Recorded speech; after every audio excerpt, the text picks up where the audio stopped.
பரப்புரை கூட்ட நெரிசலிலே 41 பேர் உயிரிழந்தது தொடர்பாக சிபிஐ விசாரணைக்கு உத்தரவிட வேண்டும் என்று தாக்கல் செய்யப்பட்டிருந்த மனுக்களில் ஒன்று தற்போது தள்ளுபடி செய்யப்பட்டிருக்கின்றது.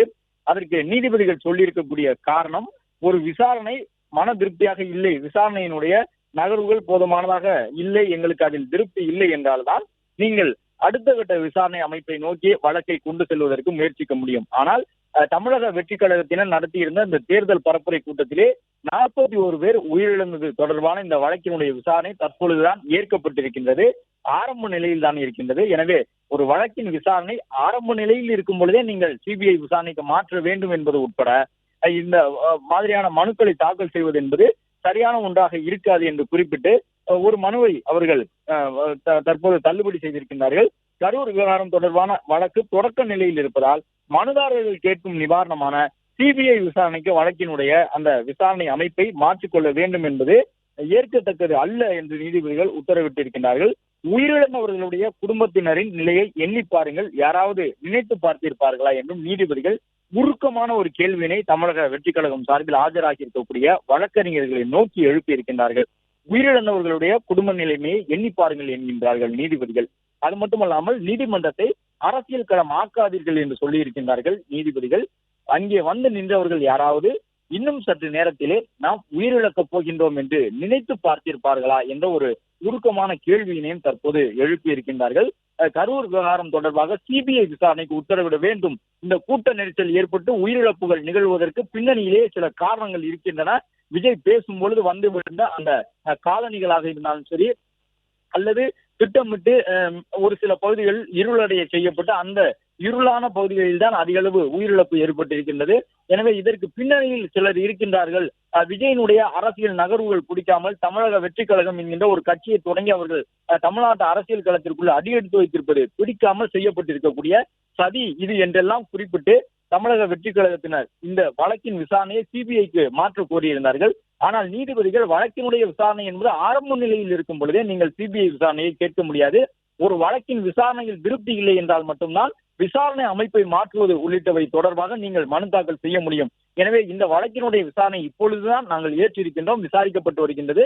எனவே இப்பொழுதே உடனடியாக சிபிஐ விசாரணை என்பதற்கு இந்த வழக்கை நகர்த்தி செல்ல முடியாது என்று சொல்லியிருக்கக்கூடிய நீதிபதிகள் நீதிமன்றத்தை அரசியல் களம் ஆக்காதீர்கள் என்றும் குறிப்பிட்டிருக்கின்றார்கள்.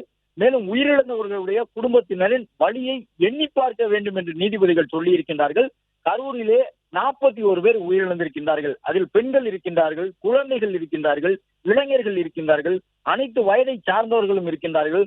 திருமணம் செய்து கொள்வதற்கு இன்னும் 1-2 நாட்கள் மட்டுமே இருந்தவர்கள் கூட நிச்சயம் செய்யப்பட்ட பெண்ணோடு அந்த கூட்டத்திற்கு சென்று நின்ற பொழுது 2 பேரும் உயிரிழந்து மொத்த குடும்பங்களும் பரிதவித்து நிற்கின்றன. அவற்றையெல்லாம் சுட்டிக்காட்டக்கூடிய விதமாகத்தான் நீதிபதிகள் இந்த வழக்கை விசாரணையிலே இந்த ஒரு கருத்தை சொல்லி இருக்கின்றார்கள். உயிரிழந்தவர்களுடைய குடும்பத்தினரின் நிலையை எண்ணி பாருங்கள், அங்கே வந்த யாராவது நினைத்து பார்த்திருப்பார்களா, இன்னும் சற்று நேரத்தில் நாம் உயிரிழந்து விடுவோம் என்று யாராவது நினைத்து பார்த்திருப்பார்களா என்றெல்லாம் கேள்வியினை எழுப்பி இருக்கின்றார்கள். சிபிஐக்கு மாற்ற கோரி எம்எல் மணி ரவி என்பவர் தாக்கல் செய்திருந்த வழக்கு விசாரணைக்கு உகந்தது அல்ல என்று தற்பொழுது நீதிபதிகளால் உத்தரவிடப்பட்டிருக்கின்றது. மேலும் சில வழக்குகள் கூட சிபிஐ விசாரணை வேண்டும் என்று குறிப்பிடப்பட்டுதான் தாக்கல் செய்யப்பட்டிருக்கின்றது. எனவே அந்த மனு என்பது அதுவும் மொத்தமாக தற்போது தள்ளுபடி செய்யப்பட்டிருக்கின்றனவா அல்லது வேறு வகையில் அது விசாரணைக்கு ஏற்கப்படுமா என்பது இன்னும் சற்று நேரத்தில் தெரிய வரும். அதே நேரம் சிபிஐ விசாரணை கேட்டிருக்கக்கூடிய மனுவை ஒரு மனுவை இவர்கள் தள்ளுபடி செய்திருப்பதன் மூலமாக இதே வகையிலான விளக்கங்கள் தான் அந்த மனுக்களுக்கும் வழங்கப்படும் நீதிபதிகள் மூலமாக. ஏனென்றால் ஒரு விசாரணை என்பது தொடக்க நிலையிலேயே சிபிஐ வசம் ஒப்படைக்க வேண்டும் என்ற ஒரு அவசியமும் கிடையாது என்று நீதிபதிகள் சொல்லி இருக்கின்றார்கள். மரணம் நிகழ்ந்திருக்கின்றது, அது தொடர்பாக விசாரணை நடத்தப்பட வேண்டும். விசாரணையினுடைய போக்கு திருப்தியாக இல்லை என்றால் மட்டும்தான் அடுத்த கட்டமாக வேறு ஏதேனும் விசாரணை அமைப்பின் வாயிலாக அந்த வழக்கை விசாரிப்பதற்கான அனுமதி வழங்க வேண்டும் என்று நீதிபதிகள் சொல்லி இருக்கின்றார்கள். அது மட்டுமல்லாமல் உயிரிழந்தவர்களுடைய குடும்பத்தினரின் நிலையை எண்ணி பார்க்க வேண்டும். யாராவது அங்கு வந்தவர்கள் நினைத்து பார்த்திருப்பார்களா இது போன்ற ஒரு சம்பவம் நிகழப் போகின்றது என்று, அதையெல்லாம் நாம் கவனத்தில் கொள்ள வேண்டும் என்று நீதிபதிகள் அறிவுறுத்தி இருக்கின்றார்கள். விசாரணை நடைபெற்றுக் கொண்டிருக்கக்கூடிய நிலையில் தான் தற்பொழுது நீதிபதிகள் நீதிமன்றத்தை அரசியல் களமாக்காதீர்கள் என்று சொல்லியிருக்கின்றார்கள். அரசு தரப்புக்கும் கூட பல்வேறு அறிவுறுத்தல் வழங்கப்பட்டிருக்கின்றது. குடிமக்கள் யாராக இருந்தாலும் அவர்கள் பாதுகாக்கப்பட வேண்டியது அரசினுடைய கடமையில் தான் வரும். ஒரு கூட்டத்தில் பங்கேற்கக்கூடியவர்களுக்கு வெளியேறி செல்வதற்கான வாய்ப்புகள் இருக்கின்றனவா, கூட்டத்தில் ஏதேனும் அசம்பாவிதம் ஏற்படும் பொழுது அவர்கள் வெளியேறுவதற்கான வழித்தடம் இருக்கின்றதா என்பதையெல்லாம் அனுமதி வழங்கக்கூடிய காவல்துறையினர் கவனத்தில் கொள்ள வேண்டும் என்று நீதிமன்றத்திலே நீதிபதிகள் தங்களுடைய கருத்தை சொல்லியிருக்கின்றார்கள். அது மட்டுமல்லாமல் அரசு தரப்பு போதுமான அளவுக்கு இந்த பாதுகாப்பு ஏற்பாடுகள் எல்லாம் செய்திருந்ததா என்ற கேள்விகளும் நீதிபதிகளால் எழுப்பப்பட்டிருக்கின்றன. அதிலும் குறிப்பாக இந்த சாலைகளிலே தேர்தல் பிரச்சாரம் மேற்கொள்வதற்கு தமிழ்நாட்டிலே அனுமதி இருக்கின்றதா என்று நீதிபதிகள் கேட்டிருந்தார்கள்.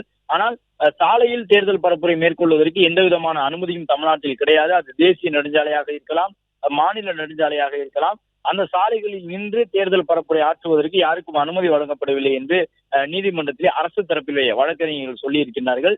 ஏனென்றால் தமிழக வெற்றி கழகத்தினரை பொறுத்தவரை உழவர் சந்தை ரவுண்டானா உள்ளிட்ட இடங்களை எல்லாம் குறிப்பிட்டு அந்த இடத்திலே மற்ற தலைவர்கள் உரை நிகழ்த்துவதற்கு அனுமதி வழங்கப்பட்டிருக்கின்றது கடந்த காலத்திலே. பிளே ஸ்டோர் மற்றும் ஆப் ஸ்டோரில் இருந்து பாலிமர் செயலியை QR கோடு மூலம் பதிவிறக்கம் செய்யுங்கள். செய்திகளை உடனுக்குடன் பெறுங்கள்.